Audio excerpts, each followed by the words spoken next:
जगन्नाथपुरी मंदिर भगवान जगन्नाथ, उनके भाई भगवान बलभद्र और बहन देवी सुभद्रा के साथ समर्पित एक पवित्र मंदिर है। भगवान श्री कृष्ण की अनेक मधुर लीलाएं हैं जिनका शास्त्रों में वर्णन किया गया है। ऐसी ही जगन्नाथपुरी की एक अद्भुत चमत्कारी लीला करने के कारण भगवान जगन्नाथ को भोजन के बाद पान खिलाने की प्रथा का आरंभ हुआ। हिंदू कथाओं के आधार पर कहते हैं कि जगन्नाथपुरी के सिंह द्वार के पास प्रभुदास नाम के एक पान वाले का घर था। प्रभुदास पान बनाकर बेचते थे। शाम के समय प्रभुदास भगवान जगन्नाथ के मंदिर में दर्शन करने के लिए जाते थे। वो देखते थे कि भगवान जगन्नाथ को प्रतिदिन बहुत से व्यंजन का भोग लगाया जाता है, किंतु उन्हें पान का भोग क्यों नहीं लगाया जाता। उनके मन में सदैव यही विचार आता था। प्रभुदास भगवान जगन्नाथ से सदैव प्रार्थना करते हुए इसी बारे में सोचते रहते थे कि न जाने उन्हें प्रभु की सेवा का अवसर कब प्राप्त होगा। एक रात जब प्रभुदास अपनी कुटिया में सोने की तैयारी कर रहे थे, तभी वहाँ दो सुंदर नौजवान, जिनके घुंघराले बाल थे, कानों में कुंडल थे, उनके वस्त्र चमक रहे थे। इतना सलोना रूप था कि कोई भी उनके दर्शन करके मंत्रमुग्ध हो जाए, ऐसा उनका स्वरूप था। वे दोनों प्रभुदास की कुटिया में आए और उनसे पान खाने के लिए बोले। कई दिनों तक वे दोनों युवक पान खाने प्रभुदास की कुटिया पर आते रहे और प्रभुदास उन्हें पान खिलाते रहे। एक दिन मंदिर के सेवक बलराम दास जी, जो कि भगवान जगन्नाथ के परम भक्त थे, वो मध्य रात्रि के समय मंदिर के उसी सिंह द्वार के पास प्रभु नाम का भजन करते हुए टहल रहे थे। तभी उनकी नजर उन दो नौजवानों पर पड़ गई। अरे, ये दो नौजवान कौन हैं जो इतनी रात में प्रभुदास की कुटिया से निकल रहे हैं? इन्हें पहले तो मंदिर के आसपास नहीं देखा। उस दिन तो बलराम दास ने इस ओर ध्यान नहीं दिया, पर अब तो रोजाना ही बलराम दास की नजर उन पर पड़ने लगी। अब उन्होंने पूछना ही उचित समझा और प्रभुदास की कुटिया में गए और उन नौजवान युवकों के आने के बारे में पूछा। तब उन्हें पता चला कि प्रभुदास तो उन्हें बिना दाम के ही रोजाना पान दे रहे हैं। बलराम दास जी, इसका कारण तो मुझे भी नहीं पता। न जाने उनके सलोने रूप में ऐसी क्या बात है कि मैं उनसे अपनी नजरें हटा ही नहीं पाता, और उनके मनमोहक रूप को देखकर मैं उसमें खो जाता हूं और उनसे दाम लेना भूल जाता हूं। और इतनी देर में वो दोनों युवक कब गायब हो जाते हैं, मुझे इस बात का आभास ही नहीं होता। बलराम दास प्रभुदास की बातों को सुनकर हैरान रह गए और बोले, अरे प्रभुदास, तुम्हारी बातों को सुनकर मैं हैरान हूं। इतने दिनों से तुम उन युवकों को पान खिला रहे हो और उसके बदले दाम भी नहीं लेते हो। ये तो मैं पहली बार सुन रहा हूं कि दुकानदार अपना सामान बिना दाम लिए ही किसी अनजान को दे रहा है। ऐसे में तो तुम्हारा कितना नुकसान हो जाएगा प्रभुदास। कह तो आप ठीक रहे हैं बलराम दास जी, मैंने तो इस बारे में सोचा ही नहीं। अब मैं क्या करूं? करना क्या है? अगर कल अब वो दोनों युवक पान खाने के लिए आए तो तुम उनसे दाम मांगना। यदि वो ना दे तो बदले में उन दोनों की चादर बंधक के रूप में अपने पास रख लेना और कहना कि जब तक वो दाम नहीं देंगे उन दोनों की चादर आपके पास रहेगी। बलराम दास जी की बात प्रभुदास को जंच गई। अगले दिन दोनों युवक फिर से आए तो उन्हें पान देने के पश्चात प्रभुदास ने उनसे बदले में दाम मांगा। तुम दोनों इतने समय से पान खाकर जा रहे हो, पर मुझे याद ही नहीं रहता कि मैंने तुमसे दाम भी लेना है। आज तुम मुझे दाम दिए बिना नहीं जा सकते।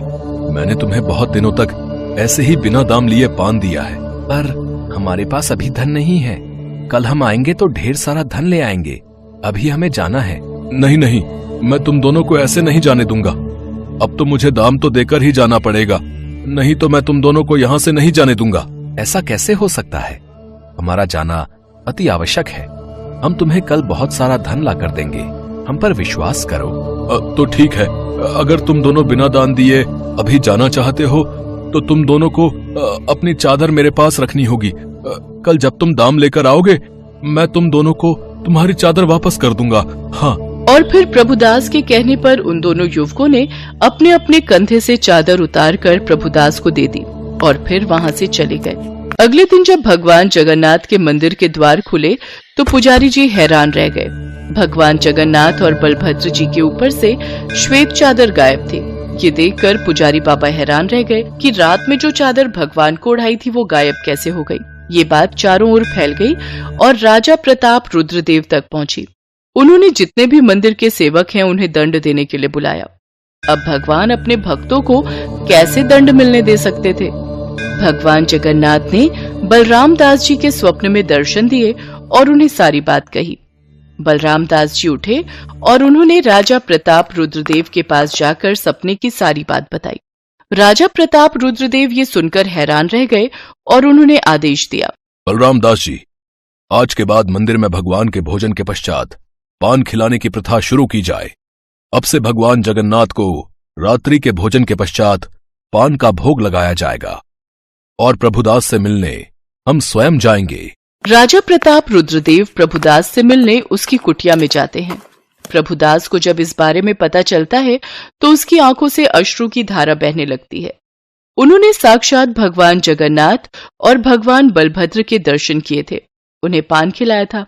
उनकी प्रार्थना भगवान जगन्नाथ ने सुन ली थी और भोजन के पश्चात पान को ग्रहण किया था। इसके पश्चात भक्त प्रभुदास स्वयं भगवान जगन्नाथ और भगवान बलभद्र को वो चादर उड़ाने जाते हैं। सब लोग प्रभुदास की भक्ति देखकर हैरान रह जाते हैं कि उन्होंने कितने अच्छे कर्म किए जो उन्हें साक्षात भगवान के दर्शन हुए। कहा जाता है उस दिन से लेकर आज तक भगवान जगन्नाथ के मंदिर में रात्रि के भोजन के पश्चात पान खिलाने की प्रथा है। भगवान जगन्नाथ के चमत्कार जिनका जितना वर्णन किया जाए उतना ही कम है और फिर प्रभु तो अपने भक्तों के प्रेम के एक निवाले से भी प्रसन्न हो जाते हैं। कहते हैं भक्त यदि प्रेम पूर्वक प्रार्थना करता है तो ईश्वर तक वह प्रार्थना अवश्य पहुंचती है। इसलिए हमें सदैव ईश्वर का स्मरण करते रहना चाहिए। तो भक्तों को किसी भी रूप में दर्शन देकर भगवान भक्तों का उद्धार कर देते हैं। ये कहानी है श्री कृष्ण भक्त कर्माबाई की। सन 1615 में राजस्थान के नागौर जिले के कालवा गांव में जीवन राम डूडी नाम के एक जाट किसान की खुशी का ठिकाना नहीं रहा जब उनके घर एक कन्या ने जन्म लिया। मेरी कर्मा, मेरी बेटी, आज से मैं तुझे कर्माबाई कहकर बुलाऊंगा। जीवन राम भगवान कृष्ण के परम भक्त थे। उनके घर में भगवान कृष्ण का एक मंदिर था। जीवन राम भगवान कृष्ण को भोग लगाने के बाद ही कुछ खाते थे, ये उनका नियम था। कर्माबाई जब थोड़ी बड़ी हुई तो एक दिन, पिताजी, आप हमेशा भगवान कृष्ण को भोजन खिलाने के बाद ही भोजन करते हो। हाँ बेटी कर्मा, जब भगवान कृष्ण भोजन ग्रहण कर लेते हैं उसके पश्चात ही मैं भोजन करता हूँ। पिता से ये सब देखते सीखते कर्माबाई का बचपन बीत रहा था।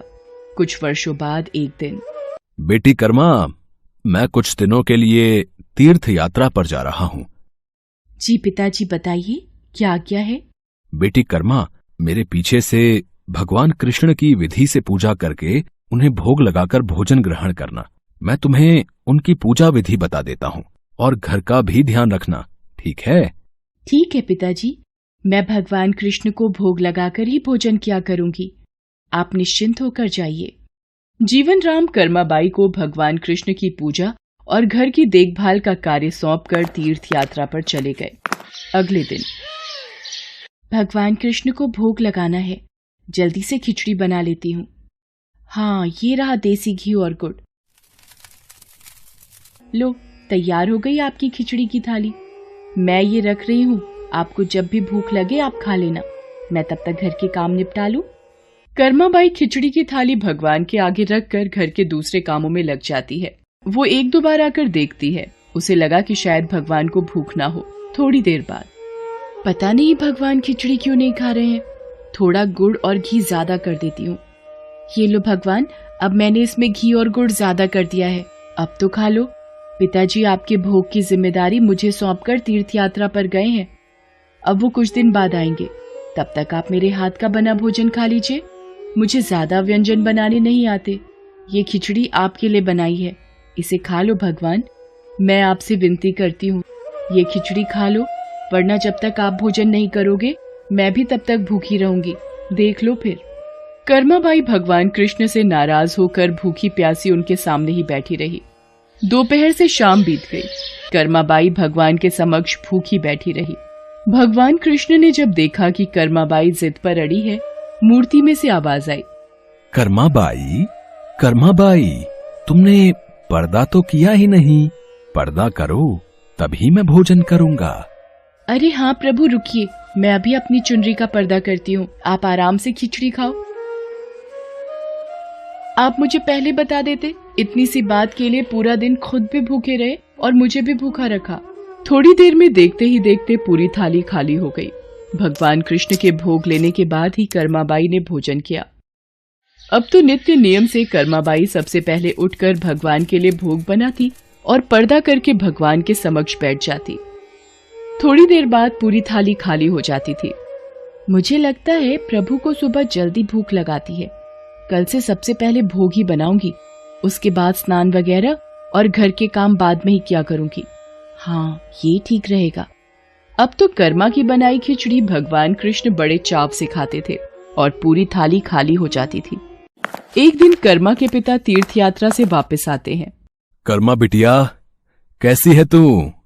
पिताजी, मैं अच्छी हूँ, और आपके पीछे पहले दिन तो भगवान ने भोग ग्रहण करने में बहुत नखरे किए, फिर शाम को जाकर खिचड़ी खाई, और अब तो भगवान कृष्ण सुबह सुबह ही मेरी बनाई खिचड़ी खा लेते हैं। मैं सबसे पहले उन्हें भोग लगाती हूँ, जब वो खा लेते हैं उसके पश्चात ही दूसरे काम करती हूँ। हे कृष्ण मुरारी, आपकी लीला कौन जाने प्रभु। मैं तीर्थ यात्रा में आपको ढूंढ रहा था, आप तो मेरे घर में ही विराजमान हो। धन्य हो प्रभु, आपकी जय हो। बेटी कर्मा, तुम जैसी पुत्री को पाकर मैं धन्य हो गया। अब से तुम ही भगवान कृष्ण को भोग लगाना। वो तुम्हारा लगाया भोग बड़े चाव से खाते हैं। अब से तुम ही अपने हाथों से भगवान कृष्ण की सेवा करोगी बेटी। ये सब सुनकर कर्माबाई बहुत खुश होती है। अब तो कर्माबाई नियम पूर्वक जल्दी उठकर भगवान को भोग लगाती और बाद में सारे काम करती। कुछ वर्षों बाद कर्माबाई के पिता स्वर्गलोक को प्राप्त हो गए। अब कर्माबाई घर में अकेले रहती तो उनका मन नहीं लगता था, इसलिए वो भगवान कृष्ण की मूर्ति को लेकर तीर्थ यात्रा पर निकल गई और भारत में अलग अलग तीर्थों के दर्शन करने के पश्चात वो उड़ीसा के जगन्नाथपुरी मंदिर पहुंची। बस अब यही जगन्नाथपुरी में एक कुटिया में रहकर भगवान कृष्ण की भक्ति और सेवा करूंगी। कर्माबाई अपने नियम से सुबह सुबह भगवान कृष्ण को खिचड़ी का भोग लगाती और कुछ ही देर में थाली साफ हो जाती। भगवान बड़े चाव से सारी खिचड़ी खाते। उसके पश्चात कर्माबाई अपने नित्य स्नान ध्यान कार्यों को करती। एक सुबह, माँ, कुछ खाने को मिलेगा? बहुत जोरों की भूख लगी है। हाँ हाँ, आजा बेटा, यहाँ बैठ। मैंने अभी अभी श्री कृष्ण को खिचड़ी का भोग लगाया है। ले, खिचड़ी खा बेटा। पसंद आई खिचड़ी तुझे? और दूं? बस माँ, पूरा पेट भर गया, आनंद आ गया तुम्हारे हाथ की खिचड़ी खाकर। माँ, क्या मैं ये स्वादिष्ट खिचड़ी कल भी खाने आ सकता हूँ? कल ही क्यों बेटा, तू रोज मेरे पास खिचड़ी खाने आ जाया कर। कर्माबाई की कुटिया में उस बालक के रूप में स्वयं भगवान जगन्नाथ खिचड़ी खाने पधारे थे और अब रोजाना कर्माबाई जब भगवान कृष्ण को खिचड़ी का भोग लगाती, थोड़ी देर बाद वो बालक भी खिचड़ी खाने आ जाता। एक दिन, कर्माबाई, भगवान को बिना स्नान किए भोग लगाना अच्छी बात नहीं। तुम रोजाना सुबह पहले स्नान आदि क्रियाएं करके विधि विधान से पूजा करके ही भगवान कृष्ण का भोग बनाया करो। ठीक है बाबा, अब मैं स्नान करके ही प्रभु का भोग बनाया करूंगी। साधु की बात मानकर कर्माबाई अगले दिन से स्नान करके पूजा के पश्चात भोग तैयार करती। इस कार्य में उन्हें बहुत देर हो जाती थी, पर वो बालक तो अपने समय पर ही खिचड़ी खाने आ जाता था।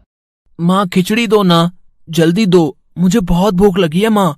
थोड़ी देर रुक बेटा, अभी देती हूँ।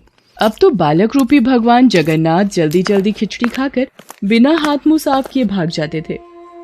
उन्हीं दिनों मंदिर के पुजारी, जो काफी समय से मंदिर में सेवा कर रहे थे, ये जगन्नाथ भगवान के मुख पर खिचड़ी कैसे?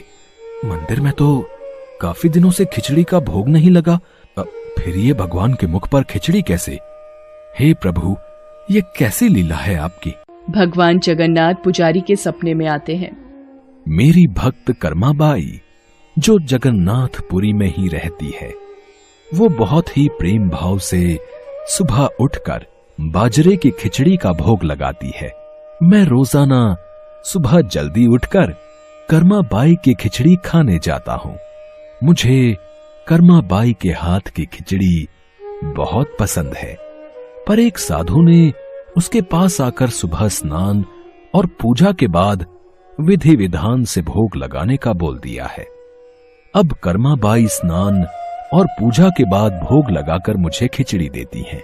इन सब कार्यों में बहुत देर लग जाती है। मुझे बहुत तेज भूख लगती है। भक्तगण मेरा इंतजार कर रहे होते हैं, इसलिए जल्दी जल्दी खिचड़ी खाकर मैं बिना मुंह हाथ धोए वापस लौट आता हूँ। भगवान जगन्नाथ की अद्भुत बातों को स्वप्न में सुनकर पुरोहित जी हर जगह उस साधु की खोज करवाते हैं और उसे बुलाकर सारी बात बताते हैं। साधु घबरा जाता है और कर्माबाई के पास जाता है। कर्माबाई, तुम श्री कृष्ण भगवान की परम प्रिय भक्त हो। तुम्हारे लिए किसी नियम नीति की कोई आवश्यकता नहीं। तुम अपने अनूठे प्रेम से जिस प्रकार सुबह जल्दी उठकर भोजन बनाती थीं, वैसे ही बनाकर भगवान का भोग लगाया करो। ठीक है साधु बाबा, अब मैं पहले की तरह ही सुबह जल्दी भोग बनाया करूंगी। अब कर्माबाई फिर से पहले की तरह भगवान कृष्ण को भोग लगाकर उस बालक को बड़े प्रेम पूर्वक खिचड़ी खाने को देती थी। ये क्रम कई वर्षों तक चला और एक दिन कर्माबाई परलोक सिधार गई। हे प्रभु, हमसे कोई भूल हो गई क्या? आज आपके नैनों से अश्रुधारा कैसी प्रभु? हे भगवान जगन्नाथ, क्या अपराध हुआ हमसे जो अब दुखी हुए प्रभु? उसी रात भगवान जगन्नाथ राजा और पुजारी के स्वप्न में आते हैं और बताते हैं कि उनकी भक्त कर्माबाई इस लोक से विदा होकर भगवान में विलीन हो गई हैं। अब उन्हें सुबह सवेरे बाजरे की खिचड़ी कौन खिलाएगा, यही उन्हें दुख है। अगले दिन पुजारी जी, जो स्वप्न आपने देखा वही स्वप्न मुझे दिखाई दिया। भगवान जगन्नाथ की प्रिय भक्त कर्माबाई अब इस लोक से विदा हो गई है। मैं चाहता हूँ आज से हर सुबह भगवान जगन्नाथ को कर्माबाई के नाम से बनाई बाजरे की खिचड़ी का भोग लगा करेगा, जिससे भगवान को कर्माबाई की कमी न महसूस हो। जी महाराज, अब से ऐसा ही होगा। उस दिन के बाद से कहते हैं कि भगवान जगन्नाथ को हर सुबह बाजरे की खिचड़ी का भोग लगाया जाता है। कर्माबाई के नाम की बाजरे की खिचड़ी के भोग से आज भी इस प्रथा को निभाया जा रहा है।